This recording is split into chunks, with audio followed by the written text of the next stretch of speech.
is the Bible pro-slavery? Is the Bible pro-slavery? Gio, you went first last time, so now I believe it's Baldwin's turn to start the prompt.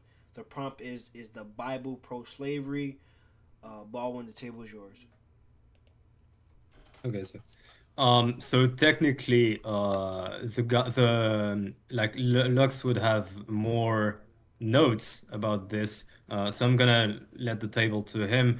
Just very quickly, the Bible is not pro-slavery. You see that. I mean, also we would have to define the different kinds of slavery. Of course, the Bible would be against the kind of like white on black slavery, or like this kind of real slavery. The Bible wouldn't be against um, servitude. The Bible wouldn't be against salaryman, right?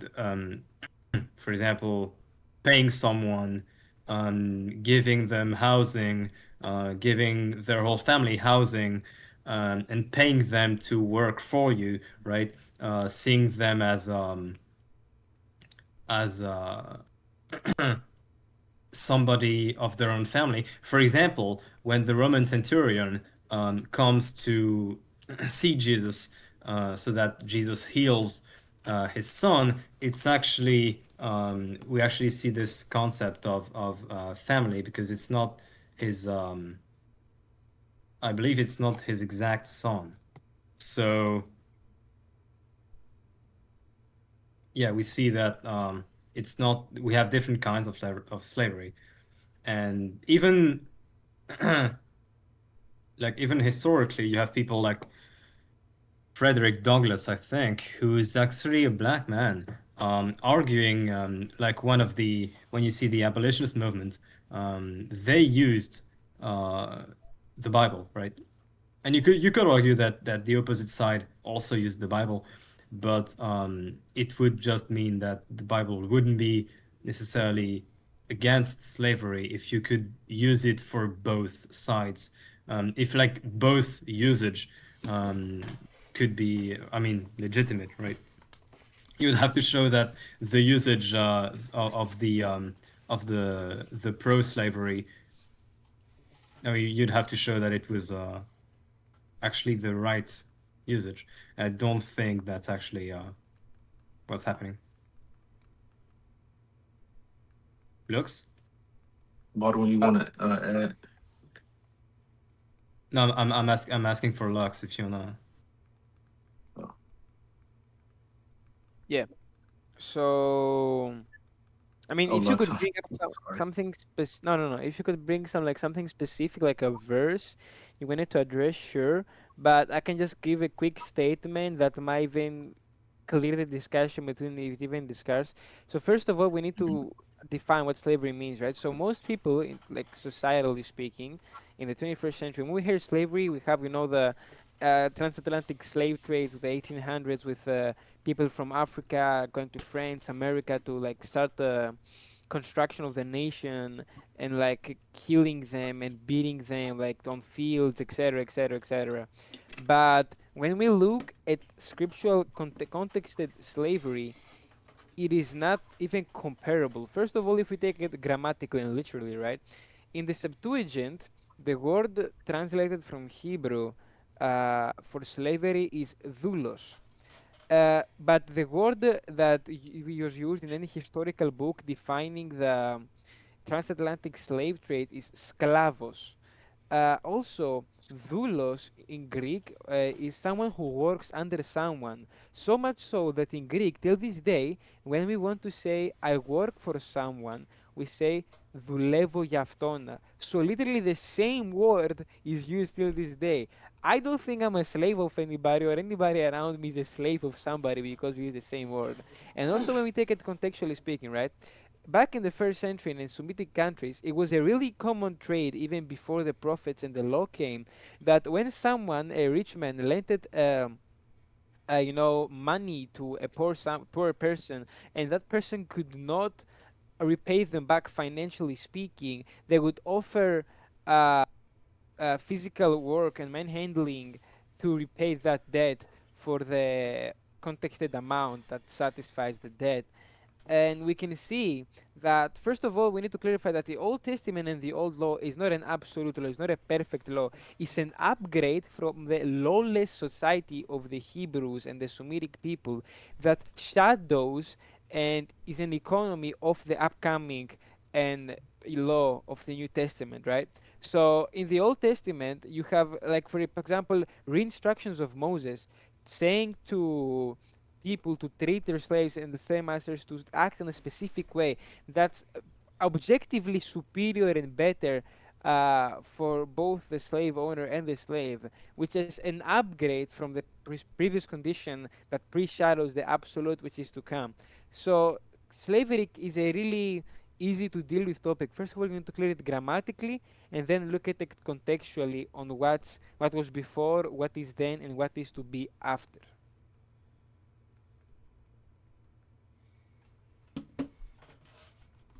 Okay. Uh, so my rebuttal is: do you acknowledge that Hebrew slaves? I know you say are workers. You can translate that into your definition. Do you acknowledge that Hebrew slaves or workers had different rules than, let's say, a slave from another nation? Yeah, absolutely. They've been given a law by Moses. Yeah. So, and I have the verse. Let me go back to my notes. Hmm.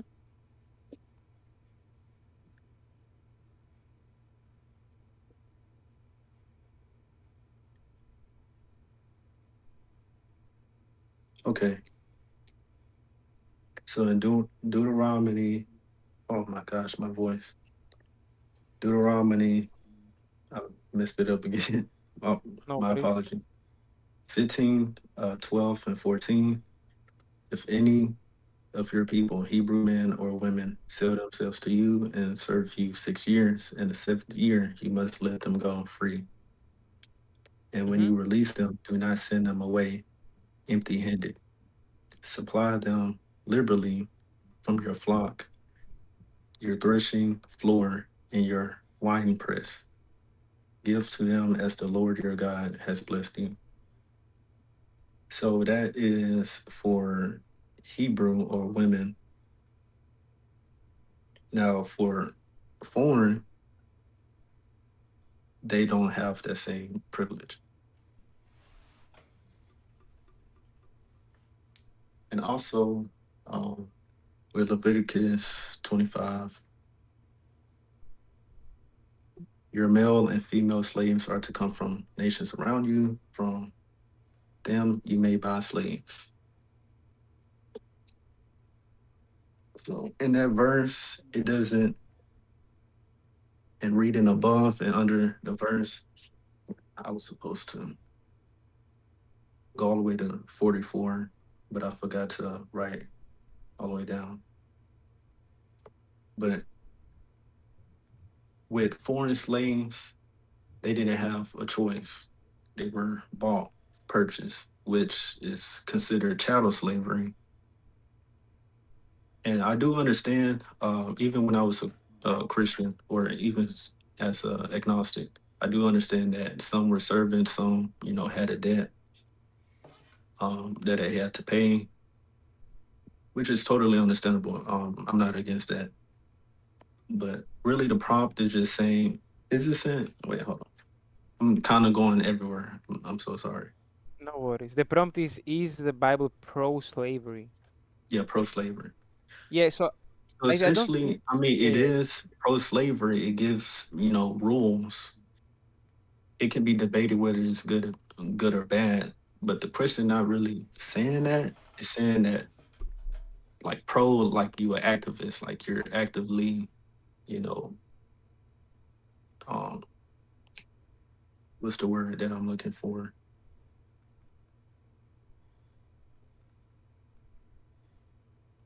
You're actively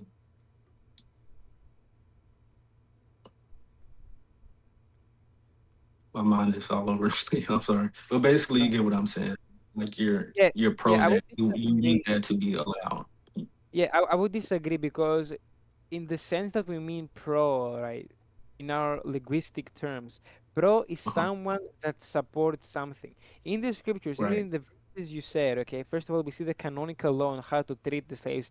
But aside from that, it's not that the Bible is saying, go and buy slaves, you people. No, it tells you that it allows, okay, it prohibits, it's like, okay, you can have slaves, but it says a specific rule on how to treat them and what to not do to them and what to do to them as well. So I don't think it grants the prom. The prom it's pro. Pro is being for something and standing for it positively, because the scriptures um, inscribe something. It does not mean that they prescribe it as well.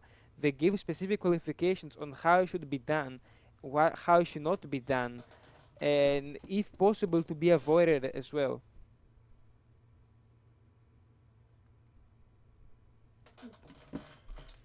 Baldwin, you want to chime in? Maybe I thought it was Joe's turn to answer.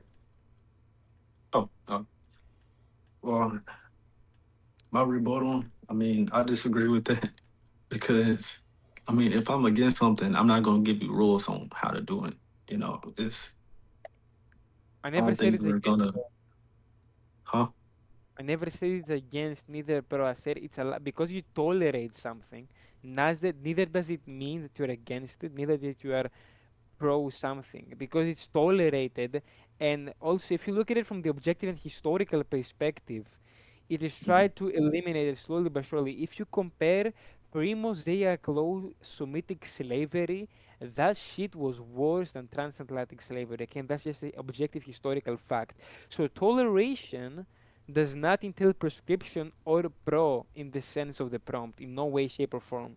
Tolerance does not prescribe or tail that where yes, let's do this. It gives qualifications to how to make the whole thing objectively better for both the side of the slave master and the slave. I think arguing or mentioning that which is worse is pretty much irrelevant.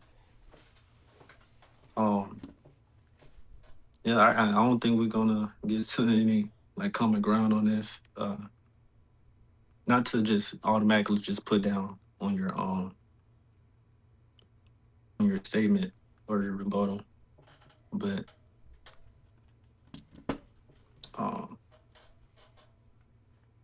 just using your definition of pro, I mean, you support it. I think giving laws to something is supporting it because you're giving structure. Giving laws is structure. Wait, so you're saying that giving laws for something means that you're like pro that something? It depends on what law. What do you mean? Could you clarify? It's yeah. I really don't see how. I mean, he even Exactly. brought yeah, he even brought continuity with the Greek. I mean, like in the Greek language today, you even have Mhm. proof that there's like different categories of slavery, and that God is actually consistent, and the Christian paradigm is actually consistent in condemning the forms of slavery that you would see in like the Arabic slave trade, for example, Yeah, or the transatlantic slave trade, right? So the example, and even in doulos, the word doulos, yeah, you actually have Christ, the Son of God Himself, uh, humbling Himself, right, and becoming like working for the others, working for um, the other apostles,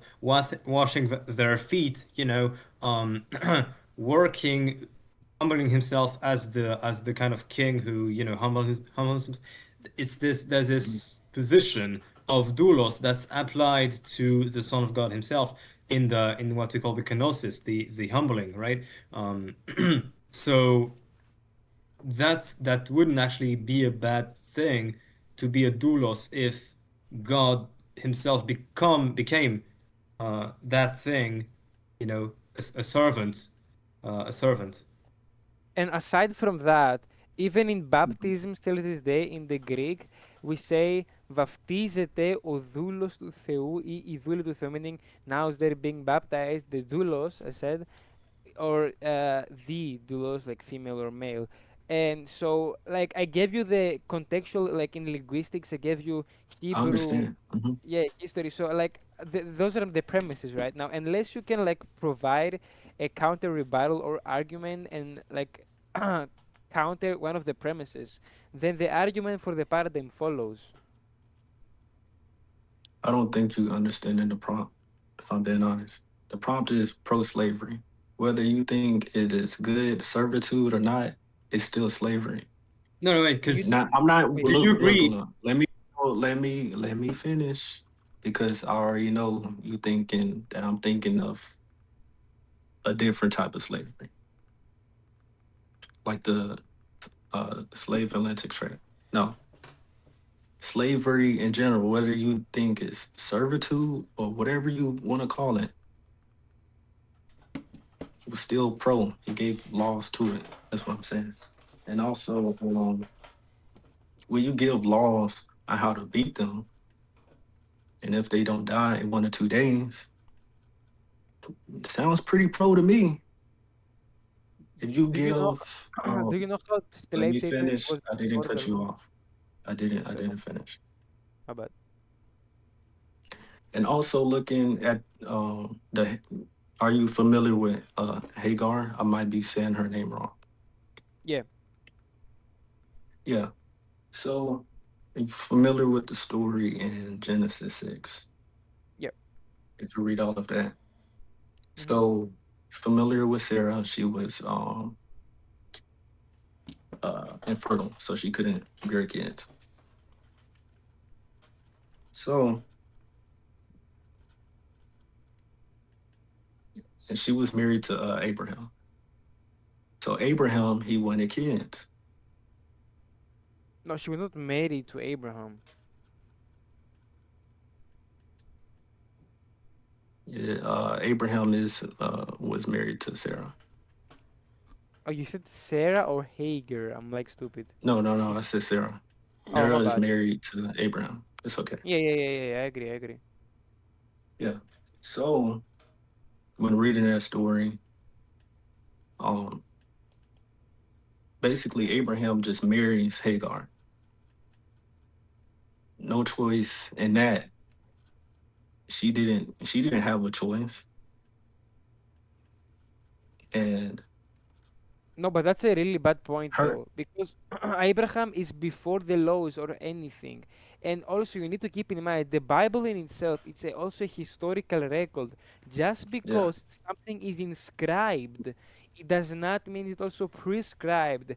It mentions a lot of horrible things. It does not I'm mean about to it, finish it, and it's gonna go to exactly what you said prescribed, yeah, because God did prescribe it in the end, and I'm gonna get to that. okay, okay. So Abraham basically forced to marry Hagar. She was a slave to Sarah. So while Hagar got pregnant, Sarah started beating on Hagar, right? So much that Hagar ran away. God sent an angel to Hagar and said, "Hey, you need to go back.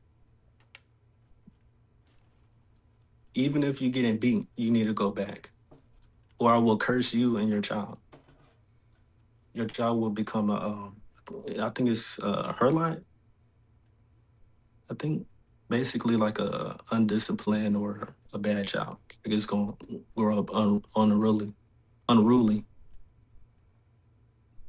So God sends an angel for Hagar to go back to her abusive master.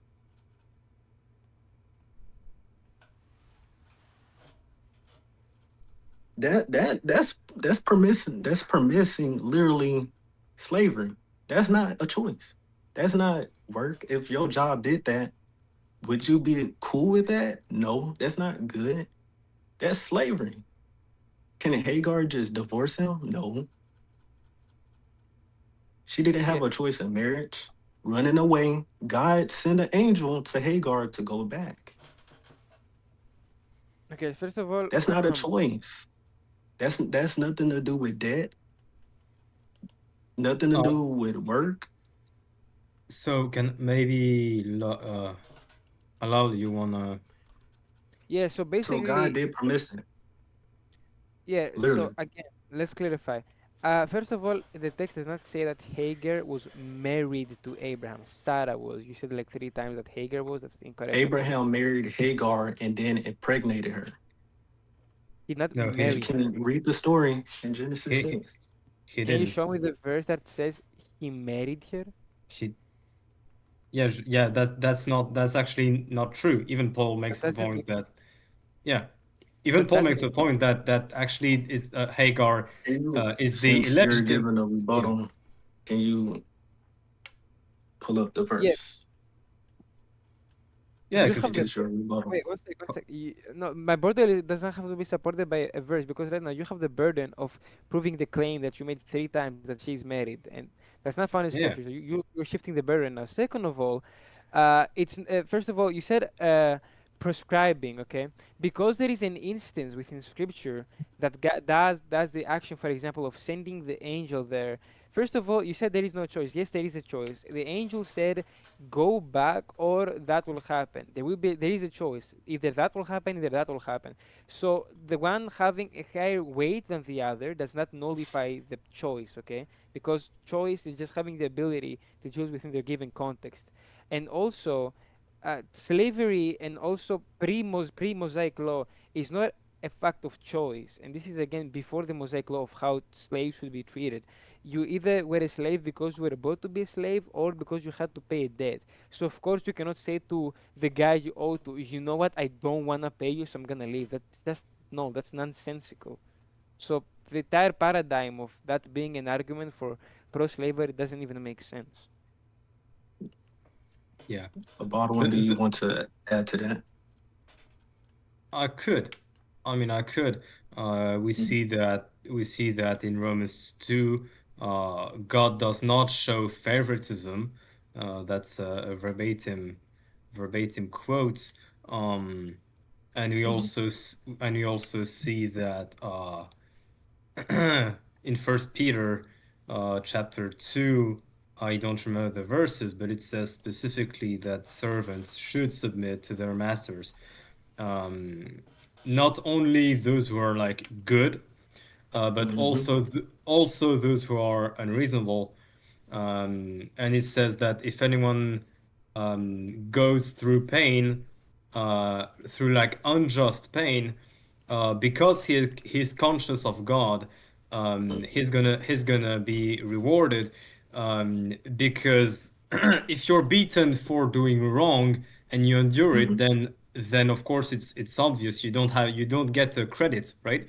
But if you're doing good and you suffer and you endure it, this is absolutely I mean God is gonna absolutely glorify you for it.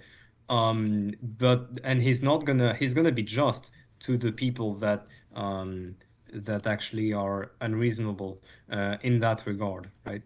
So that's one principle, and also in Jeremiah 18, which I quoted already, you see that God doesn't show favoritism. That's the same principle that's applied to nations is applied to people. Just like you see, for example, Job. Lot. The daughters of Lot um, making children with their father while Lot is asleep. That's something that's described, but wouldn't it doesn't mean that God necessarily condones it. Just mean that it happened and that God sort of had to do with it because he gave the freedom of people to do what they wanted. So even holy people, even people that are chosen by God, like David, like Abraham, even them, they did, even Solomon, wrong things in their life. So yeah, and also yeah, it's before the law, so they would have been judged differently. Yeah, I don't Yeah. see that as a condoning of slavery. And also, just to add to that, because pro-slavery is something very specific, right? And as we demonstrated, unless you can provide something that satisfies that and is not automatically refuted either by inscription or predating of the law or in specific contextual instance of the slavery, then the pro-slavery Bible paradigm does not follow. Exactly.